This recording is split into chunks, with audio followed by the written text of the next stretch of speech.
Hey everybody, this is Blue. Hope everybody's doing great out there.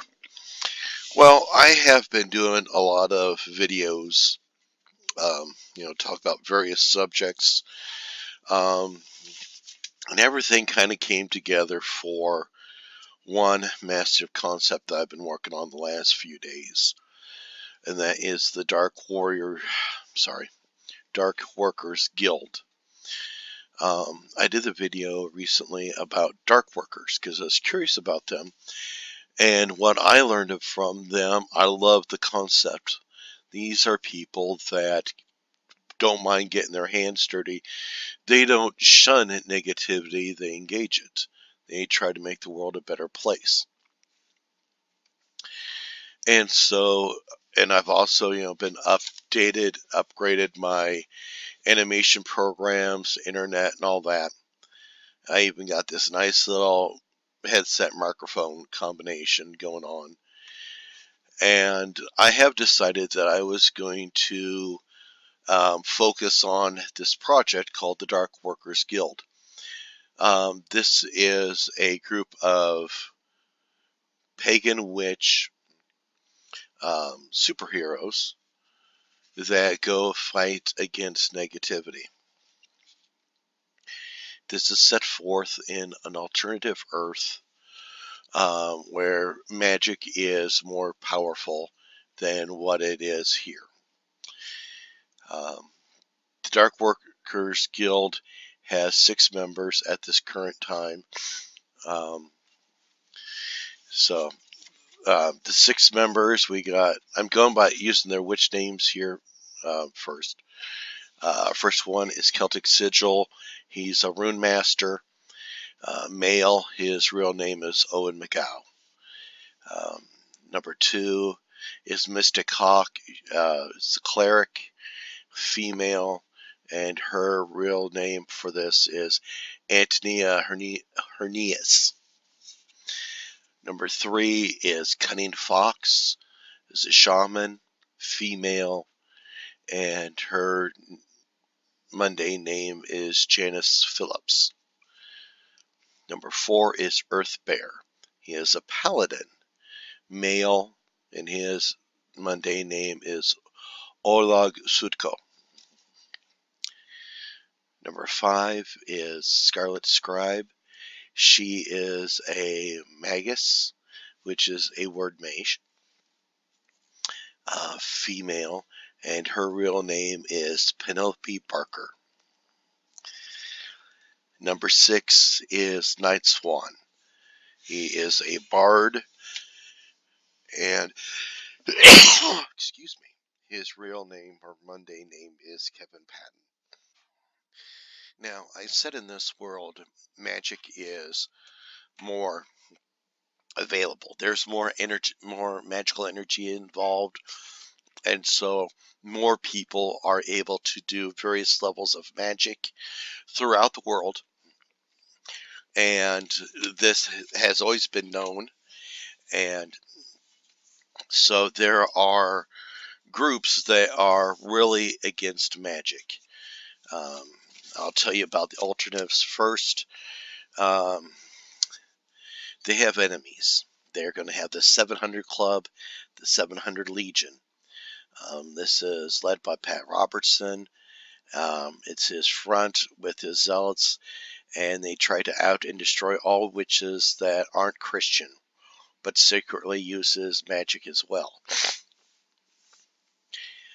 Then there's the Islamic Magica Jihad. This is an almost worldwide group that attack and kill any magic user.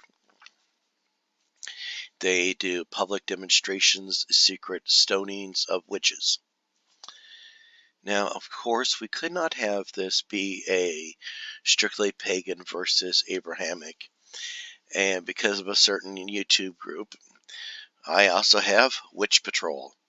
These are 3 pagan witches that use uncoordinated attacks against everyone they dislike. This mentality has went into politics. There is the WWJD, what would Jesus do? PAC. This is a Christian political unit that uses propaganda to discredit any opposing groups to their Christian dogma. Then there's the Light Workers Alliance. This is a semi-political group that chastises anyone that is negative, because I'm still not a big fan of all the light workers and their shun this and shun that crap. So there is more magical energy in this universe, so people are able to do more, and magic is more instantaneous. So it is kind of like Harry Potter, but there's a lot of limitations. The alternative timeline. Now, I've got some points here that will make things different. Magic, because it is kind of a genetic, your abilities is genetic intelligence and all that. It is kind of uniform around the world. Very few groups are uniquely better at it compared to others. What this means is that if the English and the French were doing the 100 Years' War, both sides could have magical units and use magic against each other, so they kind of cancel each other out. So in most aspects, history follows what our timeline is, with these few but intense events.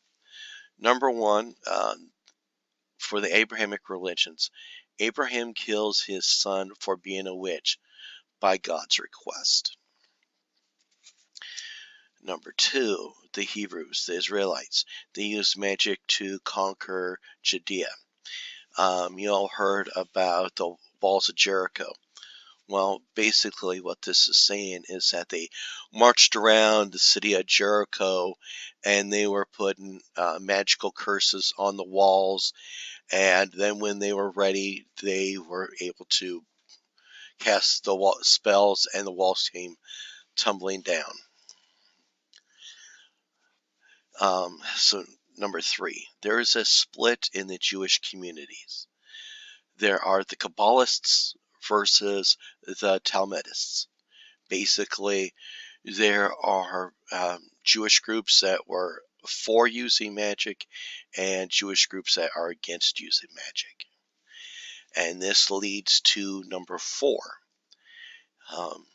Jesus exists. He is healing people by breaking curses. He is known as Jesus Christ, the curse breaker. He is a Talmudist. He opposes magic. Okay. Number five, the Great Northern Crusades. Not all the Crusades in our timeline go down to Jerusalem. There was one crusade known as the Northern Crusade, in which Christian forces went into the Baltic states and wiped out a lot of the pagans. Well, in this timeline, the Great Northern Crusade is a defeat for the Christians. Organized pagan groups pushed back larger Christian forces that were shunning magic. Christianity barely enters Scandinavia or the Baltic states, which has a major effect on the world. Because number six, Russian expansion is halted.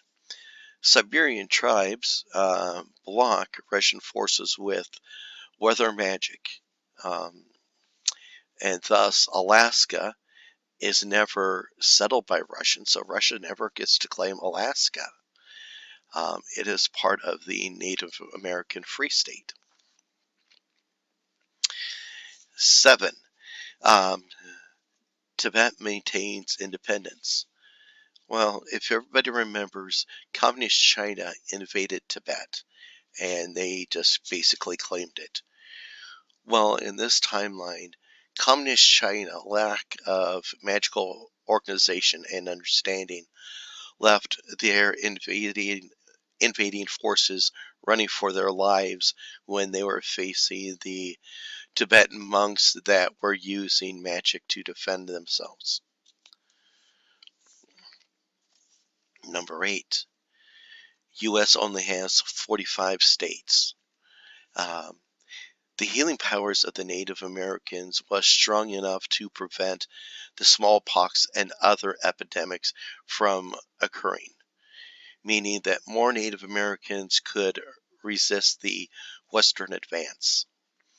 The Pacific Northwest became the Native American Free State. Basically, they were able to use healing magic, and because there was more of the energy, they were able to fight smallpox. And so, there was that estimations of, I believe it was tens of millions of Native Americans that passed away. It didn't happen. And so when you add millions of Native Americans being able to fight back, they were able to defeat the Western expanding United States. So, Washington, Oregon, Idaho, and Montana are part of the Native American Free State. But this also affected Canada. British Columbia is part of the North American Free State, and Alaska is part of the North American Free State. So, well, that would also include the Yukon as well. So that whole area is a nation that's not quite fully advanced as the rest of the world, but they are their own nation. Number 9, the slave trade in colonized Africa was fractional compared to this world. European nations could not counter African magic and being outnumbered. Because, the advantage that the colonists had was their technology. So if you take the technology away, well, that changes everything. Their technology was being countered by magic. And, the Europeans, they could only bring so many people on their boats. And so the African lands were able to resist. And so there's going to be actually African nations that were never conquered. And so that's one thing I'm working on. And the last thing, because I want to just add a little bit of fantasy to that, fairies exist in small hidden colonies. They are able to hide themselves very well. So if you see them, that's pretty amazing. Now this is all important because this will help give detail to events that happen in their animated little versions that I'm going to be doing. There are limitations of magic. There is going to be no time travel, no teleportation, no technomages, no creating new life forms, no resurrections, no instant wealth, no calling for hurricanes in little old Iowa. I mean, you got to be, when you do the weather mastery, there's got to be a realm of realism to it. And no elemental attacks unless that element is available. So you could do like a water bolt if it's raining out or you're by a lake, but you can't do a water bolt if you're in the middle of the desert. Okay.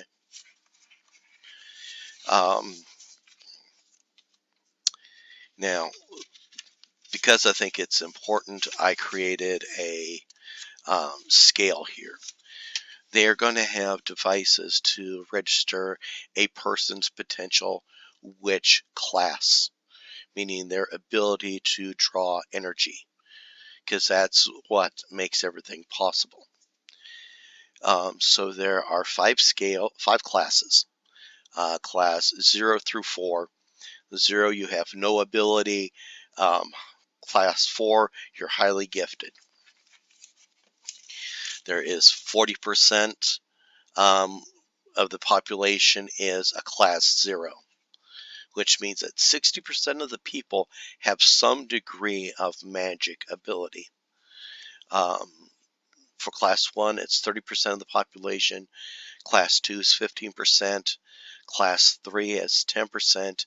And the highest one, class 4, is 5% of the people. Now, because I want to keep this realism and put limitations on there, because we don't want Mary Sue's going around and screwing everything up, now do we? We're going to take the concept of the PowerPoint system from my role-playing game and applying it here for these animated videos.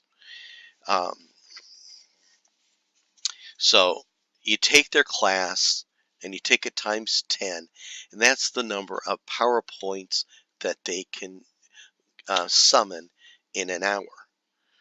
So a class 4 can do 40 PowerPoints an hour. Now, certain spells take so many PowerPoints.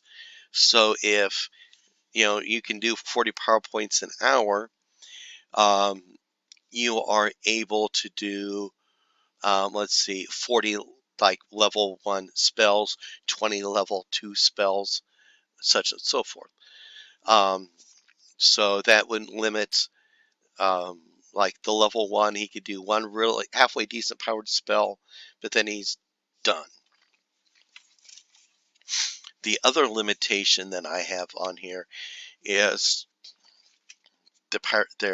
and this is the reason for their class structure, is so that no little level 1 can do something extremely powerful and get away with it. If you can only muster like 10 PowerPoints per hour and you try to cast a 15 PowerPoint type spell, then you are going to collapse. You might go into a coma. So a person has to be very cautious with what they do. I think this would make it more realistic because, like I said, we do not want a whole bunch of Mary Sue's just throwing around magic. So those are my ideas that I have for the videos that I want to work on.